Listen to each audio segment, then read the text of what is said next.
역사 속 사랑 이야기 들여다볼게요. 네, 최고의 역사 강사 은동진 선생님께서 옛사랑 이야기 해주시겠습니다. 안녕하세요. 역사 강사 은동진입니다. 우리 이런 이야기가 있죠.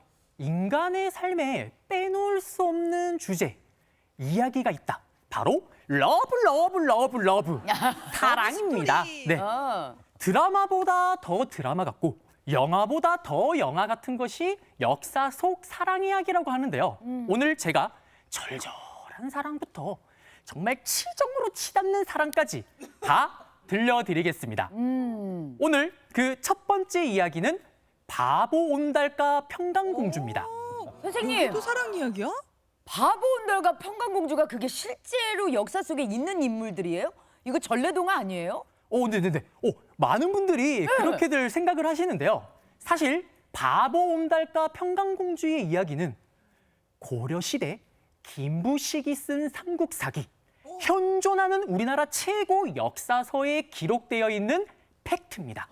그렇구나. 그랬구나, 진짜 몰랐어요. 오, 삼국사기. 오. 근데 다만 고구려 시대 때 역사가 고려 시대 때 쓰여지다 보니 구전이 되면서 설화적인 내용이 좀 덧붙여진 거죠. 그러면은 그 삼국사기에도 우리 바보 온달처럼 온달 바보로 나와요? 나옵니다. 그걸 진짜? 제가 이제 또 보여드리겠습니다. 오. 네. 일단 또 생생한 강의를 위해서 네. 뭐 제가 하시는 거지? 바쁘지만 네. 변신을 좀 하겠습니다. 뭘로요? 네, 어머님도 혹시 달이 뜨는 강이라는 드라마 들어보셨나요? 네. 네네네. 우리 나인우 씨 나오는 거 그거 아니에요? 나인입니다. 나인으로 변신했습니다, 그렇게 어머니. 하지 마세요. 어머. 죄송합니다. 나이는 씨라고요? 죄송합니다. 네. 네. 자, 그러면 이제 진짜 한번 이야기를 한번 시작해 볼게요. 네. 사실 이 바보 온달과 평강공주의 이야기는 고구려 시대에 있었던 일이에요. 당시 고구려의 왕이 평강왕입니다. 아마 약간 눈치를 채신 분들이 있을 거예요. 평강왕. 평강공주의 평강은 이름이 아니라 평강왕의 딸인 거죠. 공주 이름이 아니라 아빠 이름이었네. 그렇구나, 아빠 이름을 땄구나. 한편 어느 날 저작거리에 한 소문이 돕니다. 뭐라고? 산속에 온달이라는 불쌍한 사내가 있대. 근데 이 사내가 홀 어머니를 모시고 있는데 띠리띠리리 바보래. 바보래. 진짜 바보래. 그리고 시장에서 음식을 구걸하더라. 그걸도. 한 푼 줍슈. 쌀 좀만 줍슈. 이 소문이요. 왕실에까지 전달됩니다. 당시 삼국사기 기록에는 이런 기록이 있어요. 평강공주는 어릴 때 잘 울었다. 맞아, 그런 게 또 네. 저기 있어요. 그 네네네. 이야기다. 예. 그래서 어머님들 만약에 자제분들이 어릴 때 막 징징대고 막 투정 부리고 그러면 어떻게 하시나요? 너 이놈 아저씨가 너 데려간다. 뚝 이놈 아저씨가 데려가. 호랑이가 잡아간다. 이놈 아저씨 막 이렇게 부르죠. 네, 맞습니다. 이걸 평강왕이 딸에게 그대로 해요. 공주야, 너 자꾸 울면 띠리리 바보 온달한테 시집을 보내버린다. 그리고 시간이 흐릅니다. 평강공주가 16살이 됐어요. 한마디로 시집갈 나이가 된 거죠. 이때 평강왕은 자신의 왕의 힘이 좀 약하다 보니 바로 딸을 좀 잘 나가는 집안의 아들에게 시집을 보내고 싶었던 거예요. 네.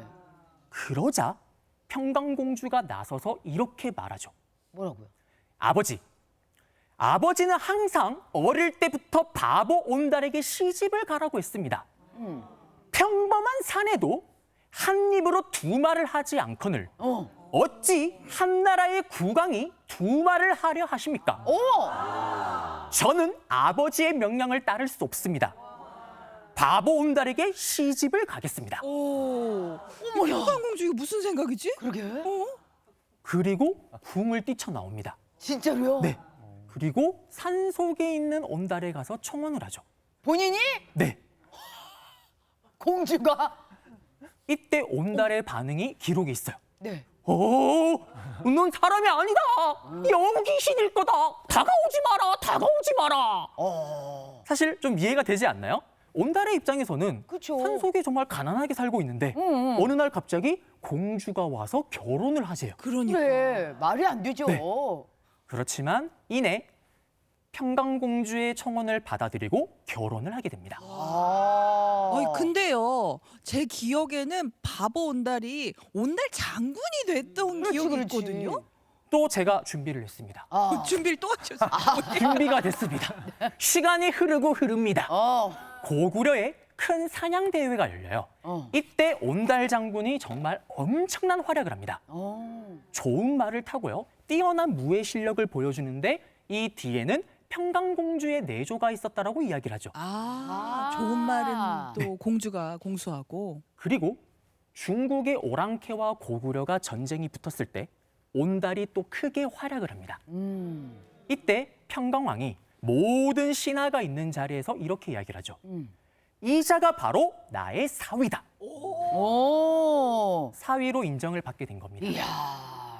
그런데 시간이 또 흘러 이번엔 온달 장군이 신라와 전쟁 중에 그만 화를 맞고 죽음을 맞이합니다. 시신을 수습하고 관을 옮기려고 하는데 절대 움직이지가 않는 거죠. 관이? 네. 그래서 그 소식을 들은 평강공주가 오게 됩니다. 그러면 그 장면은 영상으로 한번 보시겠습니다. 네. 달이 뜨는 강이네. 지금 관을 움직이려고 하나 봐. 가셔야죠, 장군님!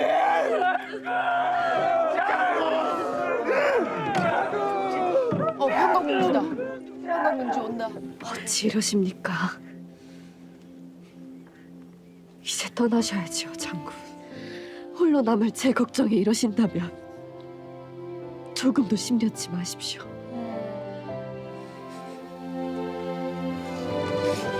아이고, 이제 움직이네, 움직여. 아이고. 장군님 가신대! 장군님!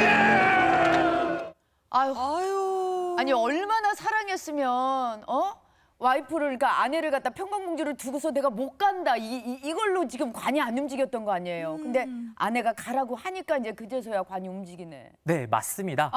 영혼을 나눈 사랑인 거죠. 그래서 지금까지 이렇게 회자가 되는 것 같고요. 네. 자, 그러면 이제 두 번째 사랑 이야기를 들려드리겠습니다. 사랑 이야기 재밌는데 재밌네요. 무슨 사랑일까?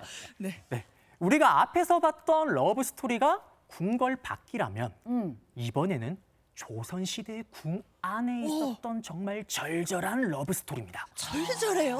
예. 또 생생한 강의를 위해서 정말 또 바쁘지만 네, 많이 바쁩니다. 그렇지만 뭘 또 입으세요, 지금? 변신을 또 해줘야 됩니다. 네, 임금님 되셨다. 네. 혹시 제가 누구인지 감이 오시나요, 어머님들? 아니 이게 아니, 뭐 왕인 것 같아요. 지금. 맞습니다.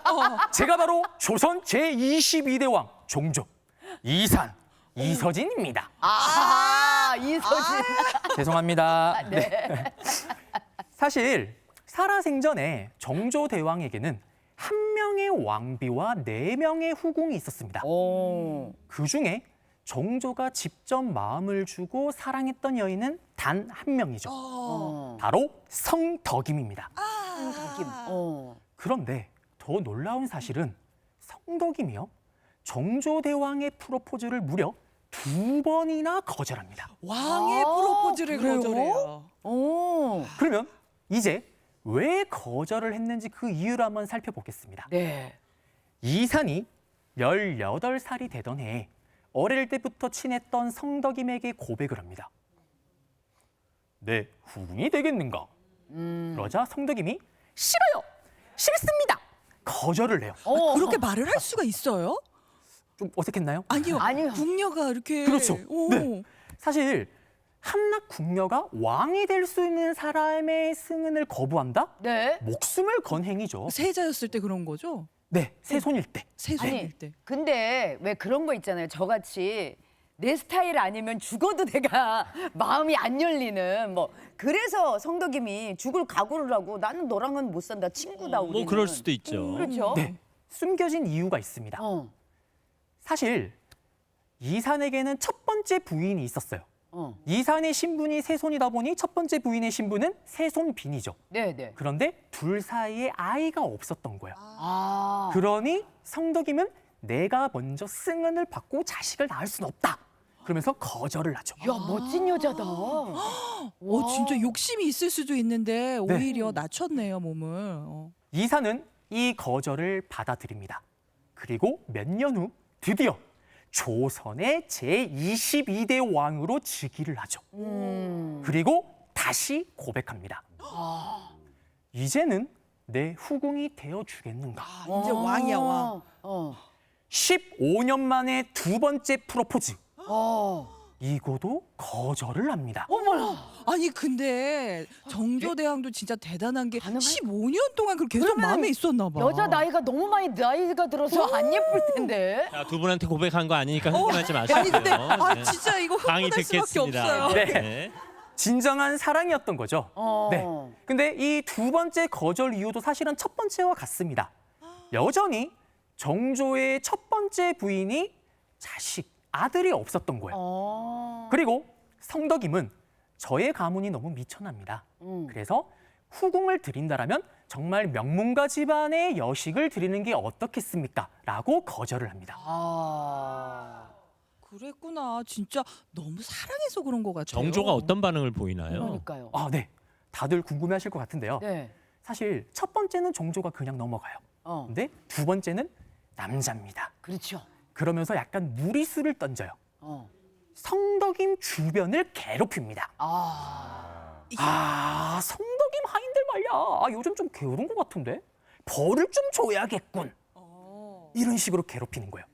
결국 성덕임은 승은을 허락하고요. 정조의 후궁이 됩니다. 그리고 그래서 사랑을 듬뿍듬뿍 받으면서 예. 그토록 원했던 첫 번째 아들을 낳게 되죠. 이야. 낳았어, 아들을 낳았어. 그런데 슬프게도 이 첫 아들은 이른 나이에 생을 마감하고요. 곧바로 성덕임도 생을 마감합니다. 그래서 정조와 성덕임의 러브 스토리는 새드 엔딩으로 끝나게 되는 거죠. 실제로 정조는 죽을 때까지 성덕임을 잊지 않았다라고 이야기를 합니다. 네. 실제로 성덕임, 의빈 성씨가 무덤에 묻힐 때 직접 글을 쓰기도 하죠. 그 글의 내용은 다음과 같습니다. 나는 빈의 죽음에 이처럼 슬프다. 끊어지는 아픔과 비통하고 참혹한 마음을 어찌 구하고 기댈까. 죽은 사람과 산 사람이 서로 영원히 헤어지는 한스러움을 달래노라.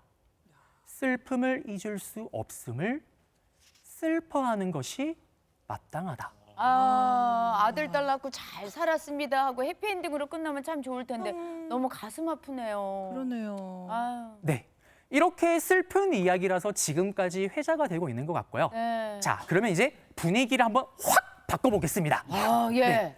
어머님들의 심장을 바운스 뛰게 만드는 욕을 하면서 보게 만드는 그 주제. 시정의 대명사로 불리는 인물이 있습니다. 여기 막장 드라마가 있나요? 네, 역사에? 있습니다. 역사에도. 바로 태종 이방원의 첫째 아들이자 세종대왕의 친형 양녕대군입니다. 양녕대군. 양녕대군. 마지막- 양녕대군의 치정이에요? 네네, 맞습니다. 네, 사실 그 상대가 유부녀예요. 유부녀. 유부녀? 아니 세자가 유부녀를? 맞습니다. 네. 일단 어머님들이 표정이 지금 제일 좋으세요. 예. 오늘 본질이로 제일 좋습니다. 네. 예. 그러면 한번 이야기를 한번 해볼게요. 네. 양녕대군은 사실 태종 이방원의 희망이었습니다. 다들 아시는 것처럼 태조 이성계의 아들이었던 태종 이방원은 첫째 아들이 아니었죠. 그래서 자신들의 형제와 배다른 형제를 죽여가며 억지로 왕에 오릅니다. 그러니까 적어도 나의 뒤를 이을 왕만큼은 자신의 첫째 아들이 되길 바랬던 거죠. 그가 바로 양녕대군입니다. 네. 그래서 좋은 교육 환경을 만들어줘요. 근데 문제는 양녕대군이 공부를 안 합니다. 아니. 내가 세자고. 과거에 급제할 필요도 없는데 왜 이렇게 공부를 해야 하나? 그 세자가 할 얘기는 아니죠, 그거 아무리 그래도. 아니, 왕이 될 거면 뭔가를 알아야지 이제 나라도 다스리고 그러는 거지. 아유, 그런 분이 왕 됐으면 큰일 났네, 이 나라가. 맞습니다. 네. 그러니까요. 근데 문제는 계속 공부를 하지 않습니다. 사냥만 하러 다니는 거예요. 그래도 태종 이방원은 눈 감아줍니다. 왜? 사랑스러운 첫 번째 아들이니까. 그런데 문제는 이 성에 눈을 뜨게 돼요. 그 눈을 뜨게 만든 여인이 바로 어리인데요. 어리? 어머. 네, 이런 일이 있었습니다. 양녕대군이 자신을 따르는 사람들한테 한번 물어봐요. 얘들아, 한양도성에 누가 미모로 제일인가? 그때 모든 사람들이 하나같이 어리라고 이야기를 합니다. 진짜 있었구나. 예뻤나 보다. 네, 근데 문제는 이 어리가요, 한 관리의 첩이에요. 한마디로 유부녀입니다. 그래. 근데 양녕대군이 못하고 있는 거야. 당장 어리 데려오지 않고. 어머, 그게 가능해? 근데 그래요? 네, 어리가요, 튕겨요. 저는 아름답지도 않을 뿐더러 이미 한 남자의 아내인데 무슨 소리를 하십니까? 이때 양녕대군이 어떻게 했을까요? 그래도 데리고 와. 이런 건가? 그렇지. 끌고라도 와. 더 강력한 모습을 보여줍니다. 오. 어리의 집으로 가는 거예요. 직접. 이야. 어리야, 이리 나오너라. 협박을 하는 거죠. 결국엔 그 협박에 못 이긴 어리, 그리고 양녕대군, 둘은 그렇고 그런 사이니까. 그런 사이, 이제 영상으로 한번 보겠습니다. 쳐들어갔어. 어린애 집. 어머나! 어머. 백허그? 사람들이 부정한 계집이라고 손가락질 한다면 그건 그냥 감수해. 나도 그럴 테니까. 어머머머. 어떻게 반응을 할까? 그대가 날 좀 봐주면 안 되겠나? 봐주나? 어머나.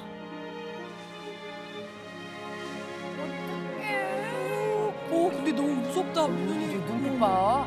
표독한데? 머리 표독한데? 아우, 저럴 때 그냥 누가 문을 확 열고서 니들 뭐 뜨라는 거야! 이래야 되는데. 네, 그냥. 여러분들께서는 지금 아우, 진짜. 유부남과 유부녀의 러브를 봤습니다. 이 소식이 당연히 아버지였던 태종 이방원 귀에 들어가겠죠.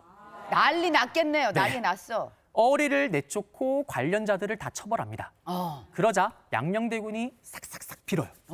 근데 이게 쇼입니다. 예? 아버지의 감시가 약해지자 몰래 다시 어리를 만나고요. 심지어는 자식까지 낳게 되죠. 야, 갈 때까지 갔구나. 이제 큰일 났다. 이때 양녕대군이 엄청난 판단 실수를 합니다. 첫 번째는 아버지가 용서를 해줬는데 두 번째는 용서를 해주지 않을 거다. 세게 나가요. 아버지에게 편지를 쓰는데 어떤 내용이 있냐? 뭐라고요? 아버지의 시녀는 다 궁중에 드렸는데 그것이 모두 신중하게 생각하여 드린 것입니까? 어머나. 저는 앞으로도 음악과 여색에 쏠리는 마음 참을 생각이 없습니다. 어머나. 그저 마음 내키는 대로 살겠습니다. 막